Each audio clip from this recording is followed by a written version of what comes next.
Hi friends, ఇది నేను డీమార్ట్లో తీసుకున్నానండి. 3 పీస్ ట్రైప్లే కుక్వేర్ సెట్. ఇది ఒకటి ఫ్రై పాన్ వచ్చింది, అలాగే ఒకటి కడాయి వచ్చింది. దాని రెండింటికి కలిపి ఒకటే మూత వచ్చిందనమాట. మొత్తం 3 వచ్చాయి.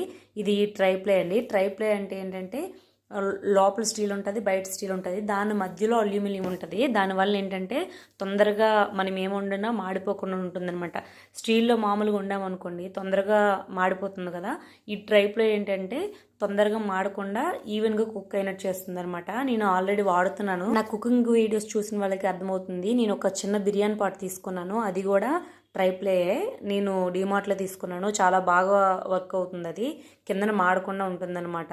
అందుకని నేను ఇంకా ట్రైప్లే బాగుంటుందని చెప్పి తీసుకున్నాను. ఈ రెండు కలిపి నాకు 1405 రూపీస్ పడింది. ఈ రెండు కలిపి నాకు. ఇది నార్మల్ గ్యాస్ మీద వండొచ్చు, అలాగే ఇండక్షన్ స్టవ్ మీద కూడా వండుకోవచ్చు అంట. ఇది 24 సెంటీమీటర్స్ అండి. ఇది ఈ రెండు కలిపి ఒక్కొక్కటి 24 సెంటీమీటర్స్ అనమాట. చాలా బాగుంది, వెయిట్ కూడా ఎక్కువే ఉంది. దీని మీద ఫ్రై చేసుకోవచ్చు, అలాగే పులుసులు కూడా పెట్టుకోవచ్చు. దీని మీద కూడా ఫ్రై పాన్ మీద అయితే ఫ్రై చేసుకోవడానికి చాలా బాగుంటుంది. నా కిచెన్లో నేను అల్యూమినియము నాన్ స్టిక్ వాడను, అందుకే స్టీలు ట్రైప్లే కుక్వేర్ అలాగే కాస్ట్ ఐరన్ కూడా వాడతాను. ఈ వీడియో ఎవరికైనా యూజ్ అవుతుందని షేర్ చేస్తున్నాను. Thanks for watching. బాయ్.